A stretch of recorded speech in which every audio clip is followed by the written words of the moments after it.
하나님의 말씀 봉독합니다. 시편 1편 1절에서 6절 말씀까지 우리 한 절씩 교독하도록 하겠습니다.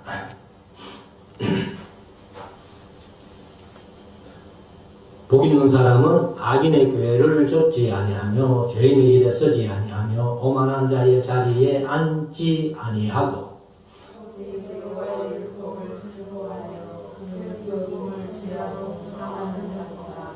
저는 시내가에 심은 나무가 시절을 좇아 과실을 맺으며 그 잎사귀가 마르지 아니함 같으니 그 행사가 다 형통하리로다.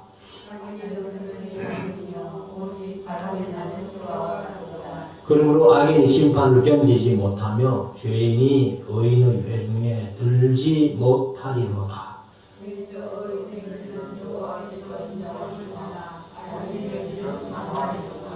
아멘. 우리의 말씀을 묵상하는 시간인데요. 지난 수요일까지 욥기를 42장까지 다 마치고 오늘부터 이제 시편으로 들어갑니다. 시편이 성경 중에는 제일 분량이 많은 책인 것을 우리가 잘 알고 있습니다. 그래서 150편까지 있는 이 시편을 우리가 살펴보겠는데, 사실 이제 우리가 성경 가운데서 어려운 책을 하나 선택하란다면은 많은 사람들이 아마 요한계시록, 스겔서, 또 구약 중에 예언서, 이사야서, 예레미야서 이런 것들 어렵다고 생각을 하는데, 근데 사실은 우리가 이제 이 기록된 원 목적, 그러니까 이제 원저자는 물론 하나님이시겠죠. 그러나 이제 사람을 통해서 기록했기 때문에 그 사람의 형편이나 마음이나 환경이나 모든 것을 알아야 이 시편을 이해할 수 있다는 거예요. 그래서 어떻게 보면은 시편이 가장 어려운 책 중에 하나다, 이렇게 말씀을 드릴 수 있습니다. 그리고 번역하는 문제도 다른 책보다도 시편이 훨씬 번역이 어렵다는 거예요. 세상에 많은 사람들이 이제 시를 쓰고 있어가지고 그 자국 사람들이 읽는다 해도 그 사람의 어떤 마음이나 그 어떤 감정이나 이런 것들까지 읽게 되니까 참 어렵다는 겁니다. 그래서 사실 이제 이 시편은 그 영적인 깊은 체험과 함께 깊은 묵상을 할 수 있도록 이렇게 이제 쓰여진 책들이기 때문에 시편을 온전히 이해한다는 것은 참 어려운 일이다, 이렇게 생각을 해볼 수 있습니다. 그래서 우리가 객관적으로 볼 때 이제 시편 속에 들어있는 진리나 내용을 서술적으로 풀어낸다는 게 상당히 어렵습니다. 그리고 우리가 이제 그 성경에 기록된 어떤 배경을 보면은 이제 헤브라이즘, 히브리즘이라고 하죠. 히브리인들의 어떤 감정으로 이렇게 쓰여진 책들이 많죠. 그리고 또 신약에서는 특별히 또 이제 헬레니즘이라고 하는데, 헬라적인 사고방식, 그러니까 히브리적인 사고방식이 다르다는 겁니다. 그래서 시편은 이제 주로 히브리인들의 그 사고방식, 그 정서를 가지고 기록했고, 그리고 또 이제 이 시편은 특별히 다른 어떤 책들과는 이제 성경 말고 다른 세상의 어떤 책들과는 다른 면이 뭐냐면 영적인 세계가 그 속에 포함되어 있다는 겁니다. 그렇기 때문에 이제 상당히 어렵다, 이렇게 얘기할 수 있는데, 시편은 사실 이제 쓰여진 기간이 한 1000년 가량 기간이 됩니다.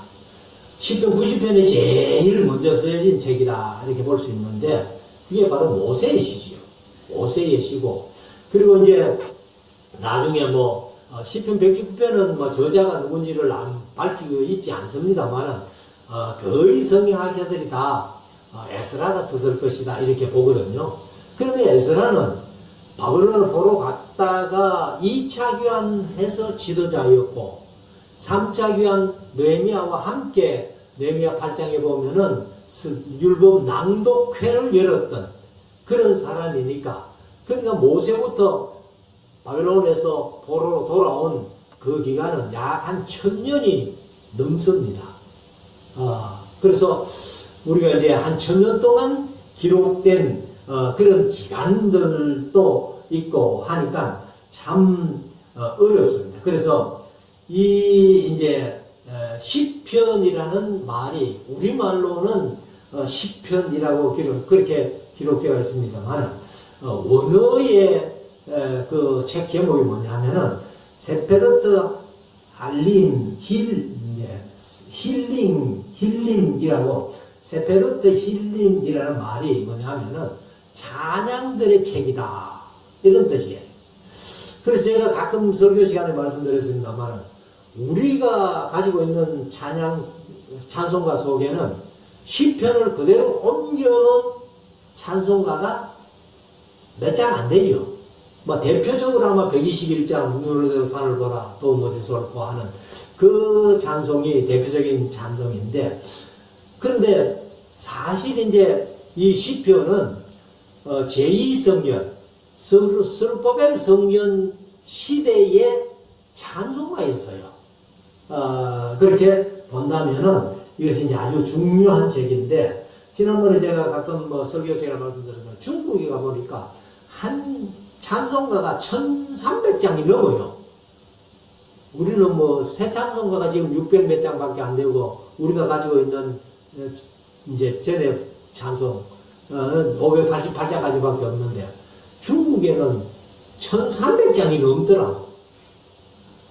그런데 이 시편을 그대로 찬송가에 넣어놓은 게 많다는 겁니다. 뭐 제가 중국어는 모르기 때문에 살펴보지는 못했지만 그 얘기가 이제 시편이 참 많이 들어있다 하는 것을 얘기를 하더라고요. 그래서 우리가 이제 이 시편에 보면은 한 몇 가지 주제로 이렇게 쓰여집니다. 첫째는 하나님의 창조를 노래해요.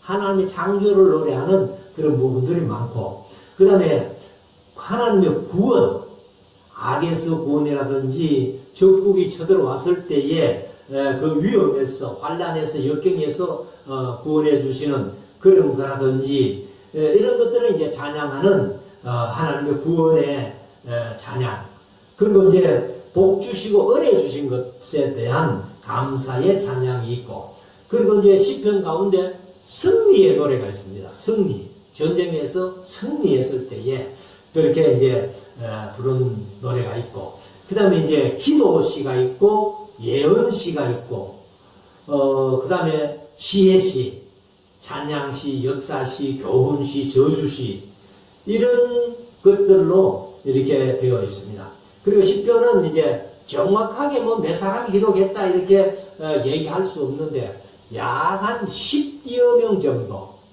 이렇게 저자가 나타나 있습니다. 그리고 사실 이제 한 저자가 한 것도 있지만은 고라자손의 시 하면 고라자손 중에 누가 썼는지는 몰라요. 그러니까 그게 12편이나 되거든요. 12편이나 되는데 그 12편을 한 사람이 썼는지 12사람이 나누어서 썼는지 아무튼 고라자손들이 썼는지 이렇게 하니까 그냥 밝혀진 것만 한 10여 명 이렇게 볼 수가 있습니다. 그래서 우리가 사실은 이 시편을 보면서 시편은 그 시인들의 영혼이 아주 투명같이 맑은 상태에 그래서 이제 그 영혼 속에 깊숙이에서 우러나오는 그런 찬양이 시다라고 생각한다면은 아마 이 시편을 자주 읽어보는 게 좋겠다. 그래서 제가 이제 오늘 읽을 성경을 잠언서는 제가 매일 한 장씩 이제 넣었는데, 시편을, 가끔, 시편도 150편이니까, 하루에 5장만 읽으면은, 한 달에 시편을 한 번씩 읽을 수 있어요. 근데 시편이 짧으면 짧고, 긴 거는 길으니까, 이걸 이제 제가, 나누기는 나눠놨어요. 그래서 하루에 12분 내지 13분 해가지고 장을 딱 끊어 하니까, 31일을 하니까,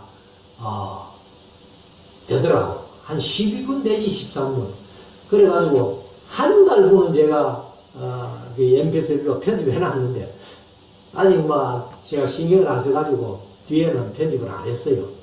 그래서, 앞으로 그걸 편집을 해가지고, 자문서와 같이 하루에 5장씩, 아니, 5장 아니고, 10분 내지, 12분 내지 13분, 고래 되던데, 그렇게 넣어드리면은 매일 시편을, 이렇게, 들을 수 있고, 그 다음에 책을 가지고 읽을 수 있고, 그러면은 한 달에 한 번씩 시편을 읽을 수 있겠다. 이렇게 생각을 하고 있습니다.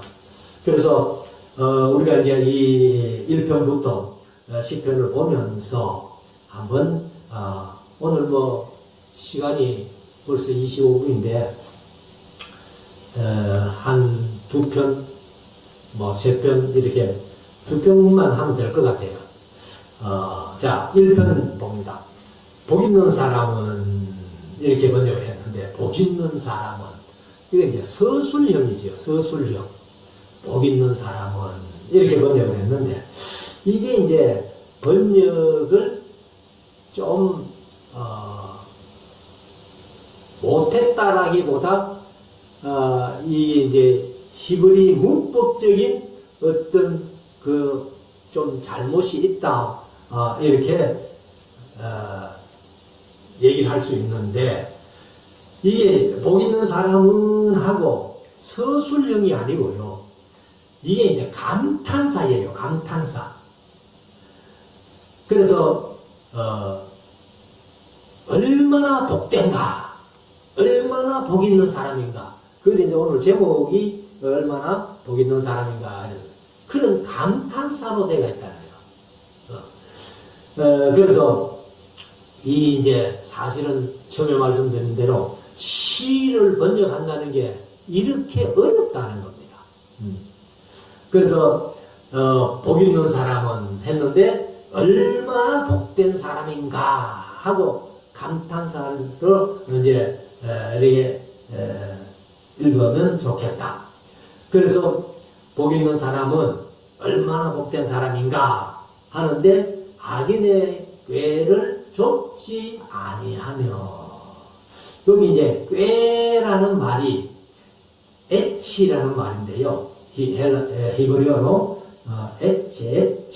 에차라는 말인데, 그 꾀라기보다는 충고입니다. 충고. 그래서 충고, 좋은, 의논, 결의. 그러니까 뭔가 잘못된 것을 충고해주고 조언해주는 그런 건데, 우리말로는 이제 꾀를 쫓지 아니하며, 그러니까 악인들이 어떤 이제 악인들이 뭐 선한 사람에게 충고를 해주겠어요? 충고는 아니고, 이게 이제 악인들의 충동질에 넘어가지 않는다는 거예요. 복 있는 사람은. 그래서 충동질에 따르지 아니하며, 죄인의 길에 서지 아니하며, 죄 많은 사람들, 죄인들 그 속에 함께 하지 않는다. 그리고 오만한 자의 자리에 앉지 아니하고, 여기 이제 오만한 자에 이렇게 했는데, 이게 이제 루처 하는 말이 경멸하다, 모욕하다, 조롱하다 이런 뜻이거든요. 그러니까 이제 자기가 다른 사람을 경멸하고 업신여길 정도의 자기가 교만한 거예요. 그래서 오만이라고 이렇게 번역을 했는데, 그래서 그들과 함께 오만한 자의 자리에 앉지 아니하고, 그러니까 앉다, 머무르다, 살다, 거주하다 이런 뜻인데, 그런 사람과는 상종 안 하는 게 좋다. 그게 복 있는 사람이다. 이렇게 얘기를 합니다. 그러면서 이제 2절에 가면은 오직 여호와의 율법을 즐거워하여 그 율법을 주야로 묵상하는 자로다. 참 우리가 세상에 누가 복이 있다 해도 우리는 일단 뭐 육신의 눈에 보이는 거, 그러니까 뭐 높은 자리에 있든지, 그 다음에 뭐 돈이 많든지, 어떤 명예가 크게 있든지, 막 이런 사람만 눈에 보이는 것만 복 있다, 그 사람 복 받았다, 이렇게 표현할 수 있는데, 진짜 복 있는 사람은 여호와의 율법을 즐거워하여 그 율법을 주야로 묵상하는 자라는 거예요. 그래서 우리가 사실 가정에서 이제 생활하다가 시간 나면은 성경책을 펴놓고 성경책을 읽을 수 있는 그 사람이 얼마나 복된 사람인지 몰라요. 사실 저도 개인적으로는 시간만 나면 컴퓨터 틀어놓고 저는 설교 준비가 원어 찾아보고 하는 게 설교 준비예요. 그래서 항상 컴퓨터 틀어놓고는 원어 찾아보는 게 일입니다. 그래서 단어 하나도 안 빼고 차근차근 다 찾아봐요. 그래서 제가 우리 신학교 다닐 때 어떤 교수님이 그런 얘기를 하더라고요. 성도들이 성경을 만약에 10번 읽었다 손치더라도 목사님들이 한 번 읽는 것만큼 안 된다는 거예요. 그래서 성도들은 그냥 읽어 넘어가는데 목사님들은 조금 그래도 뜻을 생각해 가면서 어떤 면에서는 목사님들이 혹시 이 본문에서 설교가 나오지 않을까 이렇게나도 생각하고 읽으니까 좀 낫지요. 그런데 목사님이 10번 읽는 것보다 교수님들이 한 번 읽는 게 낫다는 겁니다. 그리고 그건 왜 그래요 하니까 교수님은 그래도 원어를 생각해 가면서, 그게 번역본만 읽는 게 아니고 원어를 생각해 가면서 또 배경을 생각해 가면서 이렇게 쭉 하니까 훨씬 낫다는 겁니다. 그래서 아무튼 이제 이 복 있는 사람은 악인의 꾀를, 악인의 충동질에 넘어가지 아니하고 죄인의 길에 쓰지 아니하며 오만한 자의 자리에 앉지 아니하고 오직 여호와의 율법을 즐거워하여. 그러니까 세상에 참된 즐거움은 하나님의 말씀을 묵상하는 길밖에 없다. 오직이 들어갔어요. 그래서 노후 목사님 얘기를 좀 빌리면은, 강의 시간에 노후 목사님이 자기는 성경을 봐도 우리말로 오직이라고 번역된 오직이 다른 길이 없다 그 말 아니에요. 그런데 오직이란 말이 없다, 우리말로는 번역대가 있지만은 없다, 이런 말씀을 하시더라고. 근데 제가 원어를 다 찾아보는 입장에서 오직이란 말이 많이 나와요. 원어적으로.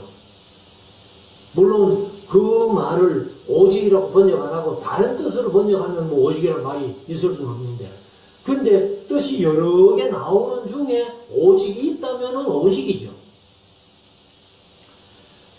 그래서 오직 여호와의 율법을 즐거워하여 그 율법을 주야로 묵상하는 자로다. 묵상한다는 말은 물론 깊이 생각한다는 그런 뜻도 있는데, 이게 이제 베레아 사람들은 데살로니가 사람보다 더 신사적이어서 이렇게 우리말 이제 우리 성경은 그렇게 되어 있는데, 개역 개정은 더 온유하여서 그렇게 번역해 놨거든요. 그런데 사실 이제 더 온유하여서 그 말씀이 과연 그러한가 해가지고 상고했다 이렇게 되어 있는데, 상고한다는 말이 그냥 생각만 하고 뭐 묵상만 하는 그 정도가 아니고 그대로 살아봤다는 거예요. 그러니까 우리가 하나님의 말씀을 읽는 것도 중요하고 듣는 것도 중요하지만은 읽고 들었으면 내가 이 말씀대로 한번 살아봐야 되겠다 하는 그 사람이 진짜 복 있는 사람이다. 그래서 이런 사람이 이제 얼마나 복된 사람인가 했는데 3절에 저는 여호와의 말씀을 즐거워하고 그 율법을 쭉 묵상하는 그런 사람은 시냇가에 심은 나무가 시절을 쫓아 과실을 맺으며. 사실은 우리나라는 워낙 이제 토질이 좋고 그리고 또 물도 뭐 좀 흔한데 이스라엘만 가도 아주 물이 귀해요. 그러니까 비가 거의 안 오니까. 그래 이제 갈릴리 호수고 이제 쭉 내려가면 사해까지 요단강이 있는데 그 물로 전부 끌어올려 가지고 농사를 짓는 그런 입장이니까. 그래서 시냇가에 심어진 나무가 진짜 복된 나무라는 거예요. 넓은 풀이에 물을 공급받을 수 있으니까. 그런데 그 나무도 사실 누가복음 13장에 있는 말씀대로 그 포도원에 심겨진 무화과 나무 그 열매를 못 맺으니까 어떻게 해요? 주인이 와서 이거 당장 씹어버리라. 어찌 땅은 허비하노? 이렇게 말씀하잖아. 그러니까 시내가에 심은 나무가 늘 물을 먹을 수 있는 그런 복된 자리에 있으면서 열매 안 맺으면 이건 아무것도 아니에요. 그렇기 때문에 시내가에 심은 나무가 시절을 쫓아 과실을 맺으며 그 잎사귀가 마르지 않음 같으니 그 행사가 다 형통하리로다. 그러니까 그 행사 하는 일마다 다 형통한 그런 복을 누린다는 겁니다. 그래서 우리가 사실은 이제 1절에 있는 말씀대로 악인의 충동질에 빠지지 않고 죄인의 길에 쓰지 않고 많은 자리에 앉지 않는 그것도 중요한데 여호와의 율법을 즐거워하여 그 율법을 쥐야로 묵상하면서 베레가 사람들처럼 이 말씀이 진짜 그런가 하고 한번 살아보는 이 삶이야말로 가장 복된 사람이다. 그래서 이 얼마나 복된고 하면서 감탄할 수 있는 그런 것입니다. 그래서 저는 시내가에 심은 나무가 시절을 쫓아 과실을 맺으며 그 잎사귀가 마르지 아니함 같으니 그 행사가 다 형통하리로다.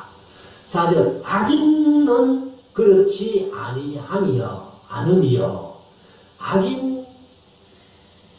악인들이에요. 이게 복수로 되어 있으니까. 근데 뭐 악인은 그렇지 아니하다. 왜? 형통한 그런 복을 못 받는다 그 말이죠.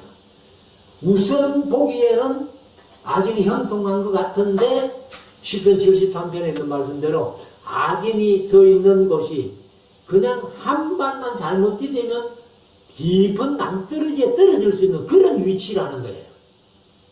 그거는 뭐 형통하다고 못 보죠. 복이 있다고 못 보죠. 언제 넘어질지 모른다. 그래서 악인들은 그렇지 않으며 오직 바람에 나는 겨와 같도다. 바람에 나는 겨가 뭐예요? 우리가 그 농사 다 지어가지고 알곡과 죽정이를 갈려내잖아요. 근데 요새는 뭐 전부 콤바인으로 해가지고 기계로 다 뭐 해가지고 가만히 딱 담아 나오지만은 우리 어릴 때만 해도 그걸 다 작을 해가지고 모아가지고 바람에 그리고 이제 그 기계라고 만들어진 것이 그 이름이 뭡니까? 풍로라 하죠? 이렇게 돌려가지고 곡식 바람을 내가지고 죽정이는 이제 날아가도록 하고 알곡만 이렇게 떨어지는 그런 거를 이제 만들어가지고 이 기계를 돌리면서 이제 이 결을 갈려내잖아요. 죽정이를 갈려내잖아요. 그럼 죽경이를 갈려내면은 죽경이는 뭐예요? 그냥 불태워버려요. 그러니까 바람에 나는 겨와 같다는 거예요. 언제 불탈지 모르고. 그래서 5절에 가면 그러므로 악인들은 그렇지 않으면 바람에 나는 겨와 같은데 그러므로 악인이 심판을 견디지 못하며 이 악인들의 심판이 바람에 나는 겨와 같다는 그 표현이 무슨 심판이에요? 불심판을 얘기합니다. 예수님께서 알고 본 곳간에 죽정이는 불태워버리는 그 불심판을 얘기를 하는데 심판을 견디지 못하며 죄인이 의인의 회중에 들지 못하리로다. 의인의 모임, 개정은 모임이라고 했어요. 그래서 회중, 모임에 들지 못하리로다. 악인들은 의인들의 회중이에요. 그러니까 악인들은 의인들의 회중의 궁극적인 게 뭐예요? 천국이라는 거예요. 천국이. 천국에는 악인들은 들어갈 수 없다. 이렇게 말씀합니다. 그래서 6절에 대저 악인의 길은 여호와께서 의인의 길은 대저 의인의 길은 여호와께서 인정하시나 악인의 길은 망하리로다. 망하는 게 얼마나 망해요? 영원한 지옥에 들어가는 그런 결국은 그 길이라는 겁니다. 그래서 사실 참된 길은 하나밖에 없습니다. 여호와의 율법을 즐거워해가지고 그 율법을 괴로워 묵상하면서 제가 로마서 10장 17절을 자주 인용합니다만 믿음은 들음에서 나며 들으면 그리스도의 말씀으로 말미암았다. 믿음이 생기기도 하지만은 자라기도 하고 성숙한 믿음이 되는 이 길만이 참된 길밖에 없다는 것을 말씀을 드립니다. 자, 이 편 조금 빨리 하고 마칠게요. 어찌하여 열방이 분노하며 민족들이 허사를 경영하는고. 허사라는 말, 그 말은 리크라는 말인데요. 히브리어로 리크라는 말인데 헛된 일 혹은 의미 없는 일 그리고 아무 의미가 없는 그런 일, 헛된 일, 그게 허사입니다. 허사. 그래서 사실은 이제 열방들 여기 이제 그 개역 개정의 이방 나라들이라고 그렇게 번역을 했는데 이게 이제 이스라엘은 하나님을 섬기는 그런 민족이지만 그 외에 이방 민족들은 다 헛사를 경영한다. 자기들은 헛된 일이라고 생각 않겠죠. 땅 한 편이라도 더 정복해가지고 내 나라 만들고 뭐 하는 것이 그게 보람있다 이렇게 하겠지만은 결국은 하나님 보시기에는 헛된 일. 전도서 1장 2절에 말해요. 헛되고 모든 것이 헛되도다. 그래서 이제 세상에는 그런 것만 경영한다는 거예요. 계획하고 실천한다는 겁니다. 그래서 이 절에 가면 세상의 공황들이 났으며 세상의 왕들이 다 나서가지고 관원들이 서로 꾀하여 여호와와 그 기름 받은 자를 대적하며. 그러면 기름 받은 자를 개역 개정은 그의 기름 부음 받은 자를 이렇게 했어요. 그래서 기름 받은 자가 뭐냐면은 마시아흐라는 말인데 기름 부음을 받은 자 이런 뜻인데 이제 마시아흐에서 메시아가 나온 거예요. 히브리어로 메시아. 메시아가 이제 헬라어로 되면은 그리스토서, 기름 부음을 받은 자. 기름 부음 받은 자는 구약에서는 이제 세 직분에게 기름 부었죠. 첫째 왕직, 제사장직, 선지자직. 이 세 직분이 그리스도의 예표라는 거예요. 스가랴서 3장에 보면 그리스도를 예표하는 그런 이제 그래서 그리스토서 크리스토스가 그리스도죠. 그리스도인데 그것이 바로 기름 부음을 받은 자라는 뜻으로 메시아가 헬라어로 그리스도스가 된 겁니다. 3절 우리가 그 맨 것을 끊고 그 결박을 벗어버리자 하는도다. 그러니까 사람들에게 세상 사람들에게 이렇게 전도를 해보면은 내가 뭐 죄인이고 나는 자유인이야 자유인 그렇게 얘기를 한다는 겁니다. 그래서 나는 자유를 누리기 위해서 어떤 한 종교를 안 택한다는 거예요. 근데 사실은 이 죄의 종으로 죄에 속박되어 있는 사람들이에요. 그래서 우리도 하나님을 모르고 예수님을 몰랐다면은 여전히 세상 사람들하고 똑같이 죄에 속박되어 자유를 잊어버리고 살 텐데 세상 사람들은 그게 자유라고 생각하는 거예요. 그게 잘못된 것이죠. 그래서 그 맨 것을 끊고 그 결박을 벗어버리자. 하나님께 매여가지고 뭐 율법 지켜야 되고 뭐 하나님 말씀 순종해야 되고 이런 속박되기 싫다. 그래서 맨 것을 끊어버리자 라고 이렇게 얘기를 한다는 겁니다. 그래서 4절 하늘에 계신 자가 웃으심이요. 하늘에 계신 자가 누구요? 하나님이 웃으신다는 겁니다. 그 이제 웃으시는 게 그게 뭐 비웃음이죠. 그래서 여기 사크 하는 말이 그 조롱하라 그런 뜻도 있어요. 그 이제 이 놓다 혹은 장난치다, 웃다 뭐 그런 뜻도 있는데 조롱하 하나님께서 비웃는 거예요. 아이고 인간들이 뭐 그 결박을 끊고 그 속박을 벗어버리자. 하여 그거 인간들이 모르고 하는 얘기야.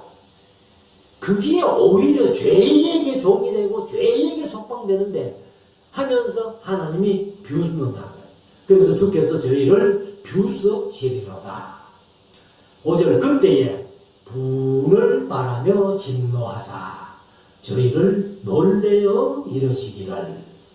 그때에 분을 바라며 진노하사 누가? 하나님이 조롱하시면서 그 결박을 끊고 그 맨 것을 벗어버리자 하는 그 인간들을 향해서 이제 이러시기를 6절 내가 나의 왕을 내 거룩한 산 시온에 세웠다 하리로다. 거룩한 산 시온에 세웠다 하는 것은 바로 첫째 시온에 세운 왕이 다윗이에요. 다윗. 그리고 그 다음에 시온에 세운 왕이 누구고? 예수 그리스도랍니다. 다윗의 자손으로 오신 예수 그리스도를 의미하는 것입니다. 그래서 여기 이제 내가 나의 왕을 내 거룩한 산 시온에 세웠다. 시온에 세운 왕이 첫째는 다윗, 둘째는 예수 그리스도, 다윗의 자손 예수 그리스도. 7절 내가 영을 전하노라. 명령이죠. 명령. 그 개혁개정은 명령이라고 했는데 여기 이제 개혁개정은 한 마디 더 붙여놔. 내가 여호와의 명령을 전하노라. 이렇게 이제 번역을 했습니다. 그래서 여호와께서 내게 이르시되 너는 내 아들이라. 오늘날 내가 너를 낳았도다 하고 하나님이 누구에게? 시온에 세운 왕에게. 시온에 세운 왕이 첫째는 다윗이고 둘째는 예수 그리스도라고 말씀드렸는데 그러니까 예수 그리스도가 이제 온전한 거지요. 다윗은 하나의 예표고 그래서 내가 너를 오늘날 너를 낳았다 하고 그렇게 말씀하셨다는 겁니다. 그래서 8절에 가면 내게 구하라. 내가 열방을 유업으로 주리니 내 소유가 땅끝까지 이르리로다. 그러면 예수님이 하나님의 아들인데 저와 여러분들도 하나님의 아들이잖아요. 그래서 하나님께서 이제 열방을 유업으로 줄게 하고 그렇게 말씀을 하셨다는 겁니다. 그러면서 이제 9절에 네가 철장으로 저희를 깨뜨리니여 질그릇같이 부수리라 하시도다.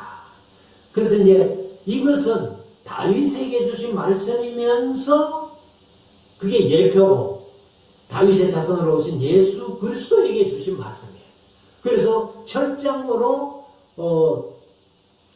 저희를 깨뜨리며 하는 것이 이게 이제 결국은 종국적인 종말에 요한계시록 19장에 가면 예수께서 재림하실 때에 철장으로 만국을 다스리는 분이에요. 그래서 질그릇같이 부수리라 하시더라. 10절 그런즉 군왕들이 너희는 군왕들아 그런즉 군왕들아 너희는 지혜를 얻으며 그러니까 이제 군왕들이 누굽니까? 세상의 모든 왕들 그들에게 너희는 지혜를 얻으라. 세상의 관원들아 교훈을 받을지어다. 누구의 교훈? 예수 그리스도의 교훈을 받을지어다. 그래야 너희들도 산다는 거예요. 그래서 11절에 여호와를 경외함으로 섬기고 떨며 즐거워할지어다. 그래서 세상의 왕들은 뭐 자기들이 다 된 것처럼 그렇게 하지만은 사실 구약시대에 얼마나 많은 나라들이 있었어요. 그 나라들이 다 멸망한 이유가 제일 큰 이유가 뭐다? 교만이라는 거예요. 바벨론도 그렇고 아수르도 그렇고 그 외의 열국들 다 마찬가지고 결국 남방유다 북방 이스라엘도 교만 때문에 망가거든요. 그래서 여호와를 경외함으로 섬기고 떨며 그 앞에서 즐거워할 때에 너희들의 왕위가 견고해질 것이다. 이런 말씀이죠. 자 12절 마지막 절 그 아들에게 입맞추라. 그 아들은 누구요? 예수 그리스도입니다. 예수 그리스도에게 입맞추라. 그렇지 아니하면 진노하심으로 너희가 길에서 망하리니 그 진노가 급하심이라. 여호와를 의지하는 자는 다 복이 있도다. 그래서 결국은 하나님 의지하는 것이 복이다.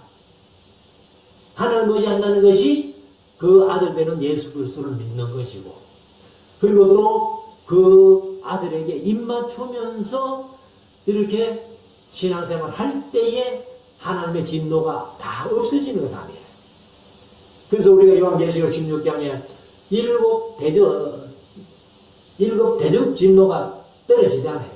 떨어지지만은 이 일곱 대접의 진노는 성도들은 안 받아요.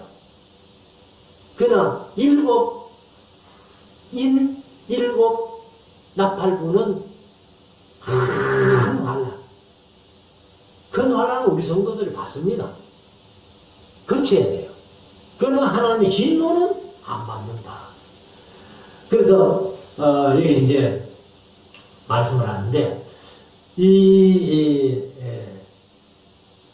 편 말씀은 우리가 이제 그 12절에 그 아들에게 맞추라 할 때 그 아들은 기름 부음 받은 자요. 그 이제 6절에서 내가 나의 왕을 내 거룩한 산 시온에 세웠다 하시리로다. 그 왕. 그 다음에 열방을 유업으로 얻을 분이요. 철장으로 질그릇처럼 저희를 깨뜨릴 분. 그분이 바로 예수 그리스도인데 그들에게 입맞추고 그 아들에게 입맞추라. 이렇게 말씀을 합니다. 그래서 우리가 이제 이 세상 살아가면서 어떻게든지 이것이 이제 우리 성경 속에 교동문에도 나오잖아요. 교동문 4권이 바로 이 시편 2편 말씀입니다. 그래서 우리가 이제 이 오늘 주일이 네 번째 주일이니까 지나갔구나. 오늘 주일이 이제 2월 첫째 주일이니까 이제 십계명을 교독할 텐데 이 이제 1편, 2편을 통해 가지고 얼마나 복된 사람인가와 동시에 예수 그리스도에게 입맞추는 자가 복이 있다는 것을 다시 한번 강조하고 있습니다. 그래서 이런 복이 우리 생애 속에 우리 후손들에게 함께하는 놀라운 은혜가 있어지기를 주의 이름으로 축원합니다. 기도드리겠습니다.